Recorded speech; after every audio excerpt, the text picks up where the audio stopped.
Welcome back to Beena's learning class.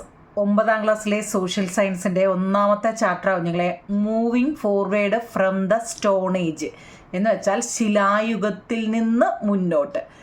നമ്മൾ 6ാം ക്ലാസ്സിൽ പുതിയ ടെസ്റ്റ്, നിങ്ങളുടെയും പുതിയ ടെസ്റ്റിൽ ഒന്നാമത്തെ ചാപ്റ്റർ, അതായത് നമ്മുടെ ഈ സ്റ്റോൺ ഏജിനെ സംബന്ധിച്ചുള്ള കേട്ടോ, ശിലായുഗങ്ങളെ സംബന്ധിച്ചുള്ള കാര്യങ്ങളാണ് നിങ്ങളെ കൂടുതലും പറയുന്നത് കേട്ടോ.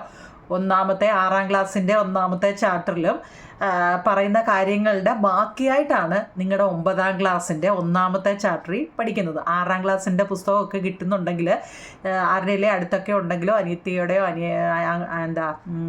ആങ്ങളയുടെയോ പെങ്ങളുടെയോ ആരുടെയിലോ ഒക്കെ കിട്ടുന്നുണ്ടെങ്കിൽ നിങ്ങളൊന്ന് എടുത്തു നോക്കണേ. അതിനകത്തിൽ ഇതിൻ്റെ ബേസ് കാര്യങ്ങളൊക്കെ പറയുന്നുണ്ട്, മനസ്സിലാക്കണം നിങ്ങൾ കേട്ടോ. അതായത് ശിലായുഗത്തിൽ നിന്നും മുന്നോട്ട് നിങ്ങളുടെ ടെസ്റ്റ് എടുത്ത് നോക്കാമെങ്കിൽ അതിനകത്തൊരു ലെറ്ററിൻ്റെ കാര്യം പറയുന്നുണ്ട് കേട്ടോ. ലെറ്ററിൻ്റെ കാര്യം എന്ന് വെച്ചാൽ അത് തന്നെയാണ് 6ാം ക്ലാസ്സിലെ പുസ്തകത്തിലും എന്താ പറയുന്നത്.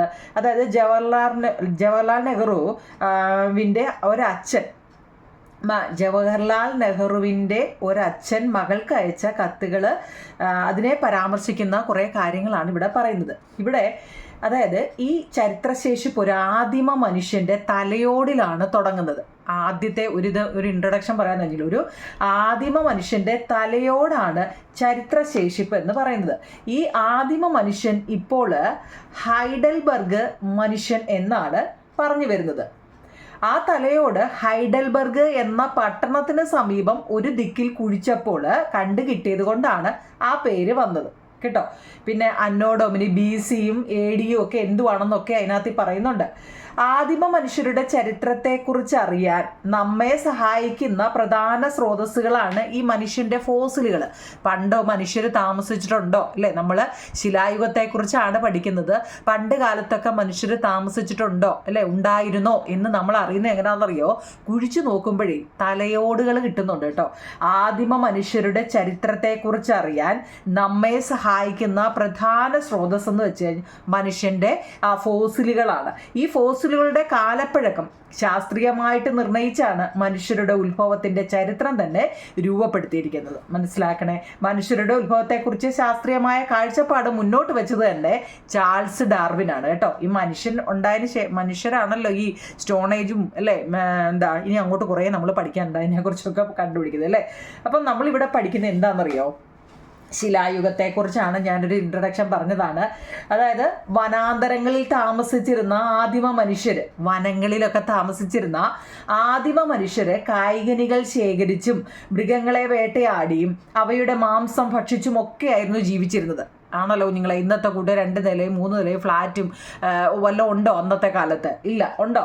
വനാന്തരങ്ങളിൽ താമസിച്ചിരുന്ന ആദിമ മനുഷ്യൻ കായ്കനികളും അതൊക്കെ ശേഖരിച്ച് മൃഗങ്ങളെയൊക്കെ വേട്ടയാടിയും അവയുടെ മാംസമൊക്കെ ഭക്ഷിച്ചുമാണ് ജീവിച്ചിരുന്നത്. കല്ലുകളൊക്കെ ആയുധമാക്കിയിരുന്ന ഈ കാലഘട്ടത്തെ, കല്ലുകൾ എടുത്ത് അവർ ആയുധമായിട്ട് അല്ലേ, ആ കാലഘട്ടത്തിന് പറയുന്ന പേരാണ് ശിലായുഗം എന്ന് പറയുന്നത്. മനസ്സിലാക്കണേ. ശിലകൾ കൊണ്ട് നിർമ്മിക്കപ്പെട്ട ആയുധങ്ങളിലും ഉപകരണങ്ങളിലെയും കാലക്രമത്തിൽ ഉണ്ടായ പുരോഗതിയെ അടിസ്ഥാനമാക്കി ശിലായുഗത്തെ 3ആയിട്ട് തിരിച്ചിട്ടുണ്ട് എന്നാണ് പറയുന്നത്. അപ്പം നമ്മൾ നിങ്ങളുടെ പുസ്തകത്തിൽ തന്നെ എന്തിനാ ഇതൊക്കെ പറയുന്നതെന്നല്ലേ, ഇതിൻ്റെ ഒരു തുടക്കവും നിങ്ങൾ ഇതെന്താണെന്ന് നമ്മുടെ ടെസ്റ്റിൽ ഒരു ബോക്സിനകത്തിലൊരു കാര്യം കൊടുത്തിട്ടുണ്ട് നോക്കിയേ. അതായത് ശിലായുഗത്തിൽ നിന്ന് മുന്നോട്ട്, moving forward from the stone age അല്ലേ. അതായത് മനുഷ്യരും, നിങ്ങൾ ആ ബോക്സിലെ ഇംഗ്ലീഷ് മീഡിയക്കാരാണെങ്കിലും ഒന്ന് നോക്കണേ നിങ്ങൾ കേട്ടോ, അതിൻ്റെ അർത്ഥം ഒന്ന് നോക്കിക്കേ. മനുഷ്യരും മറ്റു ജീവികളും തമ്മിലുള്ള പ്രധാന വ്യത്യാസം മനുഷ്യരുടെ ബുദ്ധിശക്തിയാണെന്ന് കഴിഞ്ഞ കത്തിൽ കണ്ടുവല്ലോ. ബുദ്ധിശക്തി ഇല്ലായിരുന്നുവെങ്കിൽ വലിയ കാട്ടുജന്തുക്കൾ മനുഷ്യരെ നശിപ്പിച്ചു കളയുമായിരുന്നു.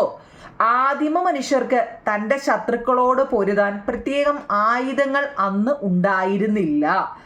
അവയുടെ നേരെ കല്ലെറിയാൻ മാത്രമേ അവർക്ക് കഴിയുമായിരുന്നുള്ളൂ. ആ ബോക്സിൽ നിങ്ങളുടെ ഇംഗ്ലീഷ് മീഡിയക്കാരാണെങ്കിലും മലയാളം മീഡിയക്കാരായാലും ഒന്നാമത്തെ ചാപ്റ്ററിൻ്റെ ഫസ്റ്റ് ബോക്സിൽ കൊടുത്തിരിക്കുന്ന കാര്യങ്ങളാണ്. പണ്ട് കാലത്ത് ഇന്നത്തെ കൂട്ട ആയുധങ്ങളൊന്നും ഉണ്ടായിരുന്നില്ല കുഞ്ഞുങ്ങളെ. അപ്പോൾ എന്താ അവർ ഉപയോഗിച്ചിരുന്നത്? കല്ലുകളൊക്കെ അവർ പറക്കി വെച്ചിരുന്നത് കേട്ടോ. അപ്പോൾ ആയുധങ്ങൾ അവയുടെ നേരെ ഏതെങ്കിലും മൃഗങ്ങൾ ആക്രമിക്കാൻ വന്നു കഴിഞ്ഞാൽ കല്ലുകൾ എറിഞ്ഞായിരുന്നു അവർ രക്ഷപ്പെട്ടിരുന്നത് കേട്ടോ. പിന്നെ അവരോ ഈ കല്ലുകൾ കൊണ്ട് കുന്തം, മഴു, ഇവിടെ അതിൻ്റെ ക്വസ്റ്റ്യൻ ആൻസർ ഉണ്ട് കേട്ടോ. പിന്നെ എന്താ സൂചികളും ഉണ്ടാക്കാൻ അവർ പഠിച്ചു. ഇത്തരത്തിലുള്ള അനേകം ശിലാ ആയുധങ്ങൾ സൗത്ത് എവിടാന്ന് നോക്കിയേ, സൗത്ത് കെൻസിങ്ടൺ, അതായത് ലണ്ടനിലെ കാഴ്ച ബംഗ്ലാവിലും ജനീവയിലെ കാഴ്ച ബംഗ്ലാവിലും കാണുന്നുണ്ട് എന്നാ പറയുന്നത്. നമ്മൾ വല്ലതും പോയിട്ടുണ്ടോ? ഞാൻ പോയിട്ടില്ല നിങ്ങളെ. ജനീവയിലും ലണ്ടനിലും ഒന്നും ഞാൻ പോയിട്ടില്ല. അവിടുത്തെ കാഴ്ച ബംഗ്ലാവിൽ ഇരിപ്പുണ്ട് എന്നാ പറയുന്നത്. ശരി, നമുക്കത് വിശ്വസിക്കാം, അവിടെ കാണുമായിരിക്കാം അല്ലേ. അപ്പം നമ്മുടെ ടെസ്റ്റിലെ ഒന്നാമത്തെ അതിൻ്റെ തൊട്ട് താഴെ കൊടുത്തേക്ക് നോക്കിയേ, ജവഹർലാൽ നെഹ്റു പേപ്പർ അങ്ങ് പറന്നു അവിടെ കിടാം.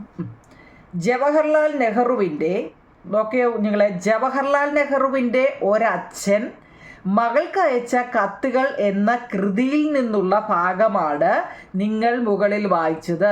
6ാം ക്ലാസ്സിൻ്റെ ഒന്നാമത്തെ ചാപ്റ്ററിൽ ഇത് തന്നെ കുഞ്ഞുങ്ങളെ. ആദിമ മനുഷ്യരുടെ ജീവിതത്തെക്കുറിച്ചാണ് ഈ കത്തിൽ സൂചന നൽകിയിട്ടുള്ളത്. ആദിമ മനുഷ്യരെ കുറിച്ച് തന്നെയാണ് ഈ കത്തിൽ പറയുന്നത്. കാട്ടുജന്തുക്കളിൽ നിന്നും രക്ഷ നേടാൻ, അപ്പോൾ ഒന്നാമത്തെ ചോദ്യം നമ്മളോട് ചോദിച്ച ഒരു ചോദ്യം അതാണ്, what does he say about the kind of tools that were used by humans to protect themselves from wild animals? ടെസ്റ്റിലെ ചോദ്യം കേട്ടോ. കാട്ടുജന്തുക്കളിൽ നിന്ന്, കാട്ടുചെമ്പകം നോക്കിയേ, കാട്ടുജന്തുക്കളിൽ നിന്നും രക്ഷ നേടാൻ മനുഷ്യർ ഏതുതരം ഉപകരണങ്ങളാണ് ഉപയോഗിച്ചിരുന്നത്? ടെസ്റ്റിലെ ഒന്നാമത്തെ ചോദ്യമാണ് കേട്ടോ. ഏതൊക്കെയാണ് എന്ന് അദ്ദേഹം പറയുന്നത് ഏതൊക്കെയാവും നിങ്ങളെ ഇവിടെ?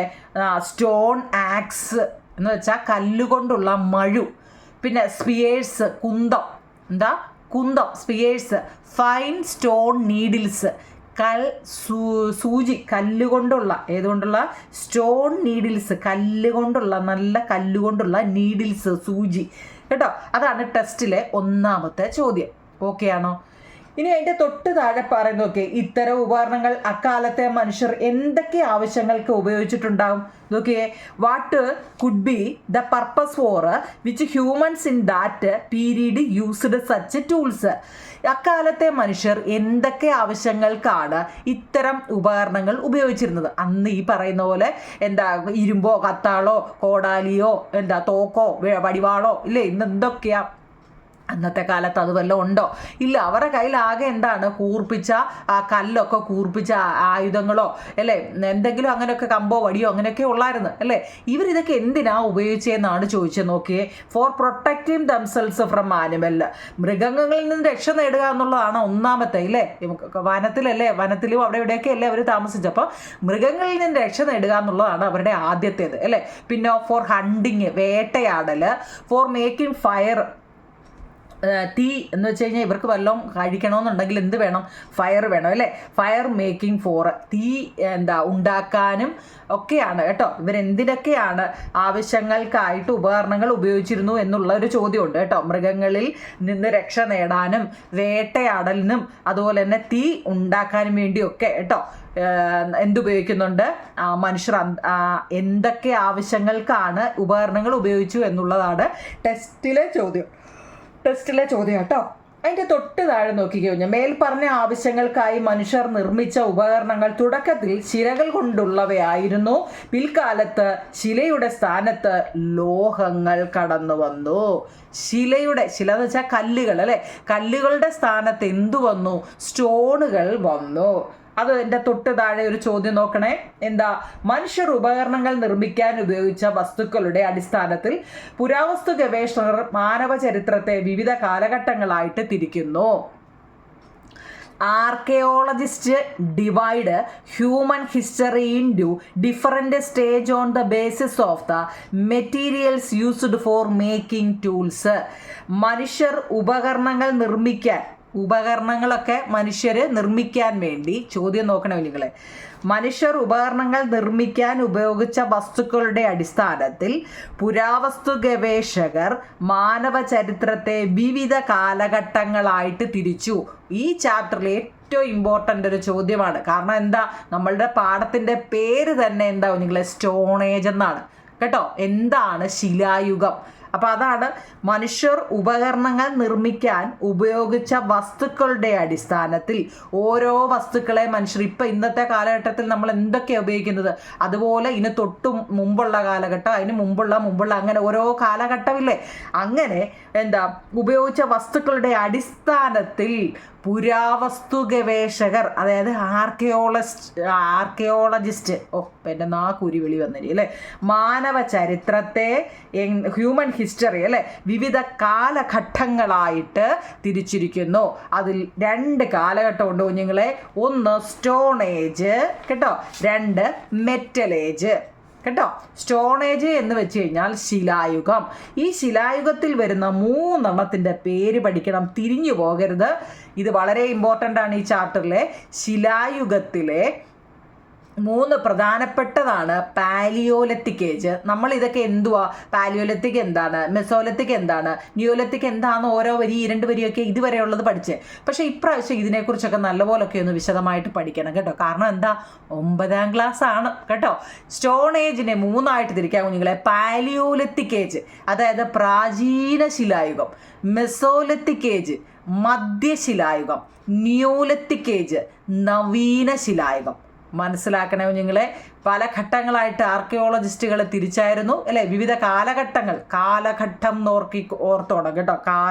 കാലഘട്ടം, ഡിഫറൻറ്റ് സ്റ്റേജുകൾ അല്ലേ, ഏതൊക്കെയാണെന്ന് ഓർത്തോണേ. പേര് മലയാളവും ഇംഗ്ലീഷും ഉണ്ട്.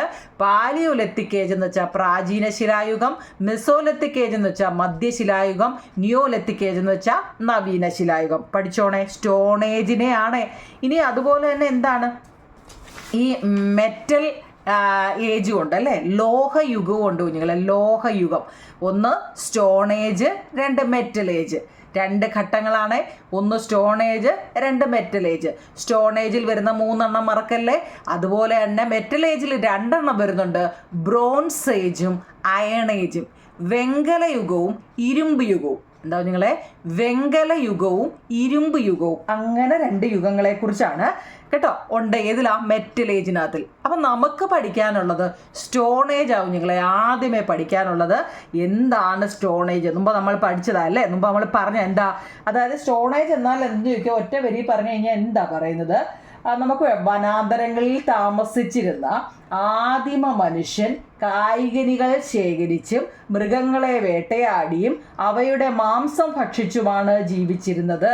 കല്ലുകൾ ആയുധമാക്കിയുള്ള ഈ കാലഘട്ടത്തെ ശിലായുഗം എന്ന് പറയുന്നു. എനിക്ക് തോന്നുന്നു ഇതിനെക്കാട്ടി കുറച്ചുകൂടി എനിക്ക് ഒന്ന് ഓക്കെ അല്ലേ. അതാ നിങ്ങൾക്ക് ഇഷ്ടമുള്ളത് പഠിച്ചാൽ മതി. ഞാൻ പറഞ്ഞ വാക്ക്, മനുഷ്യർ ഉപകരണങ്ങളും ആയുധങ്ങളും പ്രധാനമായിട്ടും നിർമ്മിച്ചിരുന്നത് കല്ലുകൊണ്ടാണ്. ചരിത്രകാരർ ആദ്യ കാലഘട്ടത്തെ ശിലായുഗം എന്ന് വിളിക്കുന്നു. അങ്ങനെ പറഞ്ഞാലും മതി കേട്ടോ. എനിക്ക് തോന്നുന്നു കുറച്ചുകൂടെ നല്ല ഒരു ആൻസറായിട്ട് എനിക്കതാ തോന്നിയത് കേട്ടോ നിങ്ങൾ. എന്താണ് സ്റ്റോൺ എന്ന് വെച്ച് കഴിഞ്ഞാൽ ഏർലി മാൻ കേട്ടോ. ഏർലി മാൻ ഞാൻ വേണമെങ്കിൽ അത് നോട്ട് 1 വേർഡ് ക്വസ്റ്റ്യൻ വരുന്നുണ്ട് കേട്ടോ. നിങ്ങൾക്ക് എൻ്റെ ചാനൽ കാണുന്നവർക്കറിയാം, എല്ലാ ചാപ്റ്ററിൻ്റെയും 1 വേർഡ് ക്വസ്റ്റ്യൻ വരുമ്പം ഞാൻ വേണേൽ അതിട്ട് തരാം കേട്ടോ. അപ്പം നിങ്ങൾ അത് പഠിച്ചാൽ മതി. നിങ്ങൾക്ക് ഏതാണോ സൗകര്യം അത് പഠിച്ചാൽ മതി. ഞാൻ അതുകൂടെ ആഡ് ചെയ്യാമേ. നിങ്ങൾക്ക് ഏതാണെന്ന് വെച്ചാൽ അത് പഠിച്ചാൽ മതി. അതായത് early man who lived in the forest lived by gathering fruits and hunting animals and eating their meat. This period when stone were used as weapons is called stone age കേട്ടോ. അതായത് അക്കാലത്ത് മനുഷ്യർ ഉപകരണങ്ങളും ആയുധങ്ങളും പ്രധാനമായിട്ട് നിർമ്മിച്ചിരുന്നത് കല്ലുകൊണ്ടാണ് അല്ലേ. ചരിത്രകാരർ ആദ്യ കാലഘട്ടത്തെ, ഈ കാലഘട്ടത്തിൻ്റെ ആദ്യ കാലഘട്ടത്തെ അല്ലേ ശിലായുഗം എന്ന് വിശേഷിപ്പിച്ചിരുന്നു. അപ്പോൾ ഈ ശിലായുഗത്തിനെ നമ്മൾ പറഞ്ഞു എത്ര, paleolithic age, mesolithic age, neolithic age എന്നിങ്ങനെ 3ആയിട്ട് തിരിച്ചിട്ടുണ്ടെന്ന് നമ്മൾ പഠിച്ചു. അപ്പോൾ അതിൽ ഒന്നാമത്തെ ഏതാണ്, സ്റ്റോൺ ഏജിനകത്തിലെ ഒന്നാമത്തെയാണ് പാലിയോലിത്തിക് ഏജ് കേട്ടോ. അതിനെക്കുറിച്ച് നല്ലപോലെ പഠിക്കണം നിങ്ങളുടെ ടെസ്റ്റിൽ അതിനെക്കുറിച്ച് വിശദമായിട്ട് പറയുന്നുണ്ട്. അപ്പോൾ സ്റ്റോൺ ഏജിനെ കുറിച്ച് ചോദിക്കുവാണെങ്കിൽ ചിലപ്പോൾ 1 മാർക്കിനൊക്കെ ചോദിക്കാം. നമ്മുടെ മാനവ ചരിത്രത്തിൻ്റെ ആദ്യ ഘട്ടത്തെ ശിലായുഗം എന്ന് വിളിച്ചത് കേട്ടോ. എന്തുകൊണ്ടാണെന്നറിയാമോ? അക്കാലത്ത് മനുഷ്യർ ഉപകരണങ്ങളും ആയുധങ്ങളും പ്രധാനമായും നിർമ്മിച്ചിരുന്നത് കല്ലുകൊണ്ടാണ്.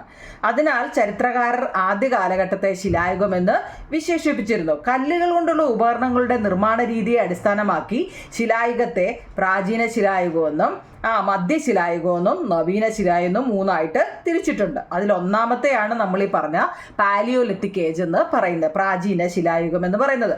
അതായത് ഈ പരിക്കൻ ശില ഉപകരണമാണ് പ്രാചീന ശിലായുഗ കാലഘട്ടത്തിൽ ഉപകരണമായിട്ട് പ്രധാന സവിശേഷത. പാലിയോസ്, ഞാൻ ഈ വൺ വേർഡ് എടുത്ത് പറയുന്നത് ഞാൻ തരാം. പാലിയോസ് എന്ന് വെച്ചാൽ പ്രാചീന, അതിൻ്റെ അർത്ഥം എന്ന് വെച്ചാൽ പ്രാചീനം എന്നാണ് കേട്ടോ. ലിത്തോസ് എന്ന് വെച്ചാൽ ശില എന്നാണ് അർത്ഥം.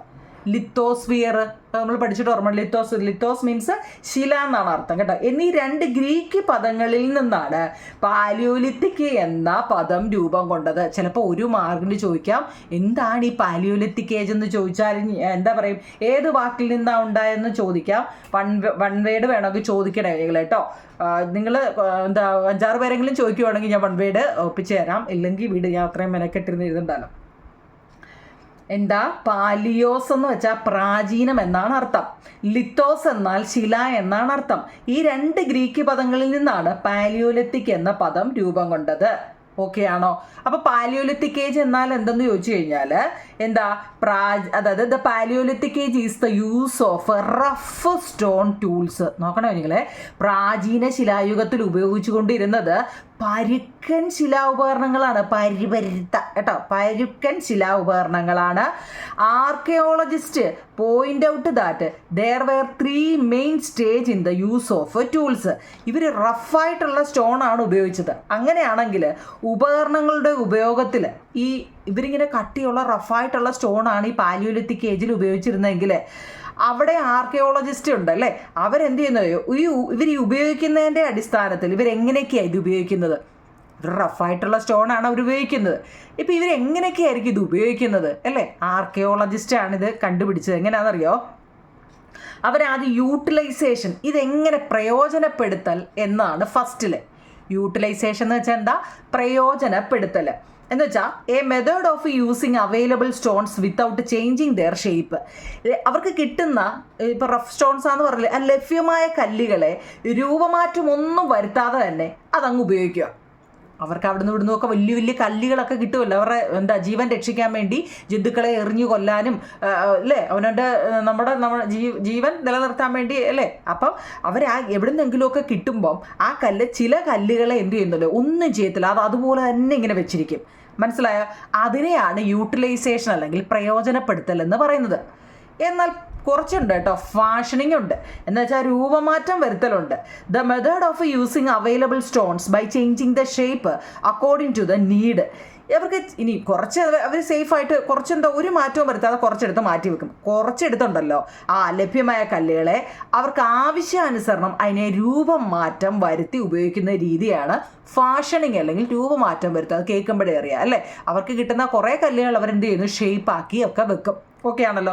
ഇനി അടുത്തത് സ്റ്റാൻഡർഡൈസേഷൻ ആണ്, ക്രമവൽക്കരണം. എന്ന് വെച്ചാൽ the method of making specific tools for each purpose. ഓരോ ആവശ്യത്തിനും പ്രത്യേകതരം ഉപകരണങ്ങൾ നിർമ്മിക്കുന്ന രീതി. അവർക്ക് ഓരോ ആവശ്യമുണ്ടല്ലോ. ഇപ്പോൾ എന്തെങ്കിലുമൊക്കെ കിഴങ്ങുകൾ വല്ലതും കിട്ടുവാണെങ്കിൽ അതിൻ്റെ പുറംതൊലി, അതിൻ്റെ മണ്ണൊക്കെ കളയണം ഇല്ലേ. ഓരോന്ന് നിങ്ങളൊന്ന് ചിന്തിച്ച് നോക്കിയേ. എന്താ പണ്ട് കാലത്ത് അവരൊക്കെ എന്താ അങ്ങനെയൊക്കെ ഇപ്പോൾ ഒരു ഇത് കിട്ടിക്കഴിഞ്ഞാൽ എന്തൊക്കെ ചെയ്യുമെന്ന് നിങ്ങളൊന്ന് ഇമാജിൻ ചെയ്തേ. The method of making specific tools for each purpose. ഓരോ ആവശ്യത്തിനും അവർ പ്രത്യേകതര ഉപകരണങ്ങൾ അവിടെ നിർമ്മിക്കുന്ന രീതിയാണ് സ്റ്റാൻഡർഡൈസേഷൻ അല്ലെങ്കിൽ ക്രമവൽക്കരണം. ഇതൊക്കെ എന്താണെന്ന് ഓർത്തോണ്ടേ നിങ്ങളെ, പാലിയോലിത്തിക് ഏജിൽ അവർ റഫായിട്ടുള്ള സ്റ്റോണുകളായിരുന്നു ഉപയോഗിച്ചിരുന്നത് അല്ലേ. അപ്പോൾ ഈ ഗവേഷകന്മാർ എന്ത് ചെയ്യുന്നറിയോ, ഇവർ ഇതിനെ 3 ഘട്ടമായിട്ട് അങ്ങ് തിരിച്ചു. എന്ന് വെച്ചാൽ ഇവരെന്തുവായി ചെയ്യുന്നത് ഇത് കണ്ടുപിടിക്കണമെന്ന്. അപ്പോൾ ആദ്യം അവരെന്ത് ചെയ്യുന്നറിയോ, ചില കല്ലുകളൊക്കെ കിട്ടി അവരത് സൂക്ഷിച്ച് ഒരു മാറ്റവും വരുത്താതെ അതുപോലെ തന്നെ വെച്ചേക്കും. രണ്ടാമത്തേന്ന് വെച്ച് കഴിഞ്ഞാൽ എന്താ, അവർ ചിലതൊക്കെ എടുത്ത് അതിനെ രൂപമാറ്റം വരുത്തി ചില ഷേപ്പിലോട്ടൊക്കെ മാറ്റി വെക്കും. മൂന്നാമെന്ന് വെച്ച് കഴിഞ്ഞാൽ എന്താ, ഓരോ ആവശ്യത്തിനായിട്ട് അവർ പ്രത്യേകതര ഉപകരണങ്ങൾ നിർമ്മിക്കുന്ന രീതിയാണ് സ്റ്റാൻഡർഡൈസേഷൻ എന്ന് പറയുന്നത്. മനസ്സിലാക്കണേ നിങ്ങൾ കേട്ടോ. ഓക്കെ, നാലാമത്തത് ഇനി അതിനകത്ത് നിങ്ങൾക്ക് കുറേ നിങ്ങളുടെ ടെസ്റ്റ് നോക്കിയാൽ അറിയാം. പ്രാചീന ശിലായുഗത്തിലെ ആദിമ മനുഷ്യർ ഉപയോഗിച്ച ഉപകരണങ്ങളുടെ കുറേ പേര് കൊടുത്തിട്ടുണ്ട് കേട്ടോ. അതൊന്ന് പഠിച്ചു വെച്ചേക്കണം കേട്ടോ.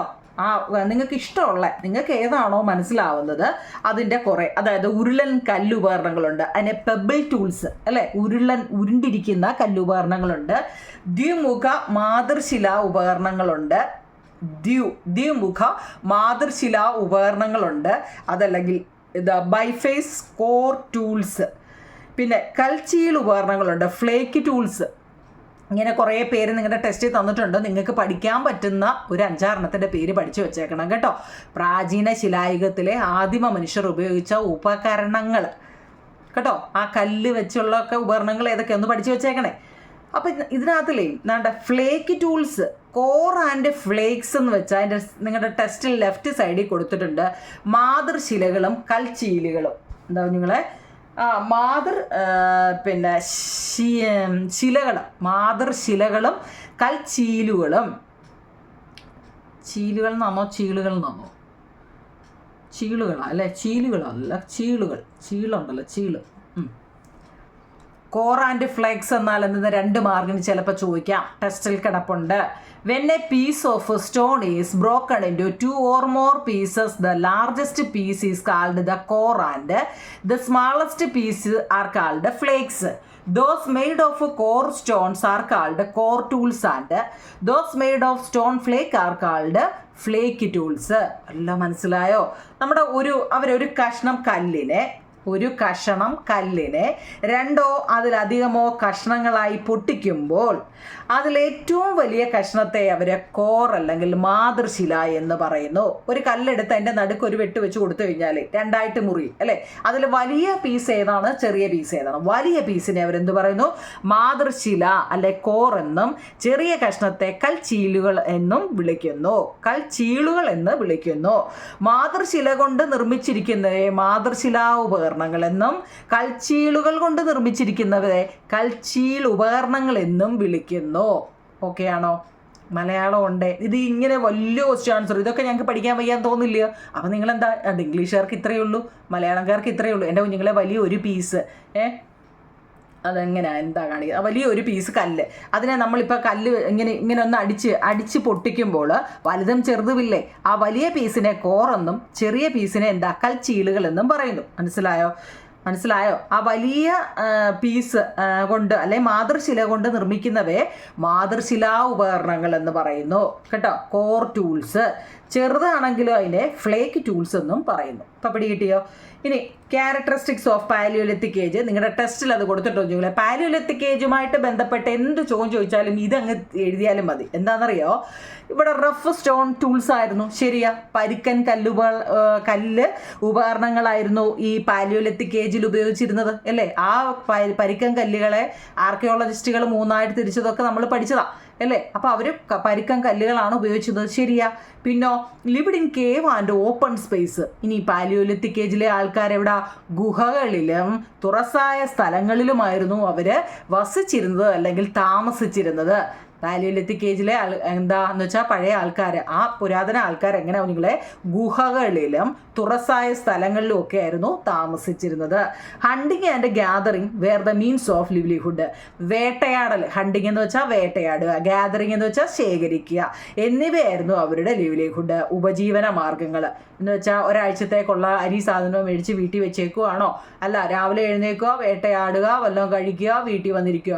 നാളത്തേക്കെന്നും പറഞ്ഞൊരു ചിന്താഗതിയൊന്നും അവർക്ക് ഇല്ലായിരുന്നു. ശേഖരണം എന്നിവയായിരുന്നു ഉപജീവന മാർഗങ്ങൾ എന്ന് പറയുന്നെങ്കിലും അടുത്തതിൽ അത് പറയുന്നുണ്ടോ നിങ്ങൾ? എന്താണെന്നറിയോ? Bands were the basic unit of society. ബാൻഡുകളായിരുന്നു സമൂഹത്തിൻ്റെ അടിസ്ഥാന ഘടകം. പിന്നെ ക്വസ്റ്റ്യൻ നമ്പർ 1 ഇല്ലേ? Men were engaged in hunting and woman is gathering. പുരുഷന്മാർ വേട്ടയാടിയും സ്ത്രീകൾ അത് ശേഖരണത്തിലും ഏർപ്പെട്ടിരുന്നു കേട്ടോ. പുരുഷന്മാർ വേട്ടയാടും എന്ന് വെച്ചാൽ അമ്പ ചെയ്ത് ഓരോ ജീവികളെയും അമ്പ ചെയ്തിടും. സ്ത്രീകൾ എന്ത് ചെയ്തിരുന്നു? ശേഖരിക്കാന്ന് വെച്ച് കഴിഞ്ഞാൽ ഫ്രൂട്ട്സുകളോ മറ്റോ അവിടെ ഇവിടെയൊക്കെ ഉണ്ടെങ്കിൽ ശേഖരിച്ച് അവർ അന്നേരം അങ്ങ് തീർക്കുക. അത് വെച്ചിരിപ്പൊന്നും ഇല്ല കേട്ടോ, തീർക്കുക. Food was not stored. കണ്ടോ ഞാൻ പറഞ്ഞില്ലേ, ഫുഡ് വാസ് നോട്ട് സ്റ്റോർ. ഭക്ഷണം സംഭരിച്ച് വെച്ചിരുന്നില്ല അവർ. നാളത്തേക്കെന്നും പറഞ്ഞൊരു സംഭരിച്ച് വെപ്പ് അവരില്ലായിരുന്നു. അന്നേരം വല്ല എവിടെന്തെങ്കിലും എടുത്തുക, അന്നേരം കഴിക്കുക, തീർന്നു. നൊമാഡിക് ലൈഫ് പ്രിവെയിൽഡ് എന്ന് വെച്ച് കഴിഞ്ഞാൽ എന്താ? നാടോടി ജീവിതമായിരുന്നു. അവരൊരിടത്തും സ്ഥിരമായിട്ട് നിൽക്കത്തില്ല. മനസ്സിലായോ? ഇപ്പം ഈ ഏരിയ ഉണ്ടെങ്കിൽ ഇവിടെ തന്നെ നിന്ന് വല്ലതും കഴിച്ച് അങ്ങനെയല്ല. അവരിങ്ങനെ അടുത്തടുത്ത് ഇങ്ങനെ നടക്കും. നാടോടി ജീവിതം, നൊമാഡിക് ലൈഫ് എന്ന് വെച്ചാൽ ഒരു നാടോടി ജീവിതമായിരുന്നു അവരുടേത്. ഇതിനകത്ത് 2, 4, 6, 7 പോയിന്റ് ഉണ്ട് കുഞ്ഞുങ്ങളെ. നിങ്ങൾക്ക് ഇഷ്ടമുള്ള ഒരു 5 പോയിന്റ് പഠിക്കണം കേട്ടോ. അപ്പോൾ ഇത്രയാണ് പാലിയോലിത്തിക് ഏജിനെ കുറിച്ച് പറയാനുള്ളത്. പാലിയോലിത്തിക് എന്ന് വെച്ചാൽ നമ്മൾ പഠിച്ചത് സ്റ്റോണേജ് ആണ്. സ്റ്റോണേജ് എന്നാൽ എന്തെന്ന് ഞാൻ പറഞ്ഞായിരുന്നു. നിങ്ങൾക്കത് അതും ചെറിയൊരു ക്വസ്റ്റ്യൻ ആൻസർ അല്ലേ. എന്ന് വെച്ച് കഴിഞ്ഞാൽ മനുഷ്യർ ഉപകരണങ്ങളും ആയുധങ്ങളും പ്രധാനമായും നിർമ്മിച്ചിരുന്നത് കല്ലുകൊണ്ടായിരുന്നു അല്ലേ. അതുകൊണ്ട് ആ കാലത്തെ ശിലായുഗം എന്ന് പറഞ്ഞു. ആ ശിലായുഗത്തെ നമ്മൾ 3ആയിട്ട് തിരിച്ചു. Paleolithic age, mesolithic age, neolithic age എന്ന് 3ആയിട്ട് തിരിച്ചു. ആ പാലിയോലിത്തിക് ഏജിൽ അവർ റഫ് സ്റ്റോൺസ് ആയിരുന്നു ഉപയോഗിച്ചിരുന്നത്. അപ്പോൾ ആ റഫ് സ്റ്റോൺസിനെ ഈ ഗവേഷകന്മാർ 3ആയിട്ട് തിരിച്ചു. കാരണം അവരെന്താ പ്രയോജനപ്പെടുത്തുന്ന യൂട്ടിലൈസേഷൻ ഉള്ളതും അതുപോലെ തന്നെ ഫാഷനായിട്ട് രൂപമാറ്റം വരുത്തുന്നതും സ്റ്റാൻഡർഡൈസേഷൻ ക്രമവൽക്കരണം നടത്തുന്നതും ഒക്കെ ആർക്കിയോളജിസ്റ്റ് 3ആയിട്ട് തിരിച്ചായിരുന്നു കേട്ടോ. അതൊക്കെ ഒന്ന് പഠിച്ചു വെച്ചേക്കണം കേട്ടോ. അപ്പം എന്നിട്ട് എന്ത് ചെയ്യും, തിരിച്ചിട്ട് പിന്നെ അതിനകത്ത് തന്നെ ഒരു 2 മാർക്കിൻ്റെ ചോദ്യം ഉണ്ടാവില്ലേ, കോർ ആൻഡ് ഫ്ലെക്സ് എന്നാൽ എന്ന് കേട്ടോ. അപ്പോൾ ലാസ്റ്റിൽ അതിൻ്റെ ഒരു 7 സെൻറ്റൻസ് എന്താണ് ഈ പാലിയോലിത്തിക് ഏജ് എന്ന് പറയുന്നുണ്ട്. റഫ് സ്റ്റോൺസ് ആയിരുന്നു, ഗുഹകളിലും തുറസായ സ്ഥലങ്ങളിലും ഒക്കെ ആയിരുന്നു ഇവർ താമസിച്ചുകൊണ്ടിരുന്നത്. വേട്ടയാടിയും ശേഖരിച്ചും ഒക്കെ ആയിരുന്നു അവർ ഓരോ ദിവസവും കഴിഞ്ഞുകൊണ്ടിരുന്നത്. പിന്നെ പുരുഷന്മാർ വേട്ടയാടുമ്പോൾ സ്ത്രീകൾ പോയി ശേഖരിച്ചൊക്കെ കൊണ്ടുവരുമായിരുന്നു. ഭക്ഷണം ഒന്നും അവർ സംഭരിച്ച് വെച്ചിരുന്നില്ല അല്ലേ. നാളത്തേക്കെന്നും പറഞ്ഞ് ഒന്നും അവർ സംഭരിച്ച് വെച്ചിരുന്നില്ല. ഒരു നൊമാഡിക് ലൈഫായിരുന്നു അവർ, എന്ന് വെച്ചാൽ ഒരു നാടോടി ജീവിതമായിരുന്നു അവർ നയിച്ചിരുന്നത് കേട്ടോ. അപ്പോൾ ഇത്രയും മതി കുഞ്ഞുങ്ങൾ. വാരി വലിച്ച് സോഷ്യൽ എന്ന് പറയുന്നതൊക്കെ ചിലർക്ക് കേൾക്കുന്നതേ അലർജിയാവാം. കാരണം പഠിക്കാൻ വയ്യ, വാരി വലിച്ച് പഠിക്കാൻ വയ്യ അതൊക്കെ പറയുന്നവരുണ്ട്. അപ്പോൾ കുറച്ചൊരുട്ട് കണ്ടോ. ഇതിപ്പോൾ എത്ര 6, 7 ക്വസ്റ്റ്യൻ ആൻസറാണ് തന്നത്. ഇത് പഠിച്ചിട്ട് നിങ്ങൾ കമൻറ്റ് പറയുക. ഞാൻ 8ാമത്തെ തൊട്ട് പറയാം കേട്ടോ. അപ്പോൾ ഇനി മെസോലിത്തിക് ആയിരിക്കും അല്ലേ. പാലിയോലിത്തിക് കഴിഞ്ഞാൽ അടുത്തത് മെസോലിത്തിക് ആയിരിക്കും. അപ്പോൾ നിങ്ങൾ കമൻറ്റ് പറയുക കേട്ടോ. ഓക്കെ കുഞ്ഞുങ്ങളെ, താങ്ക് യു.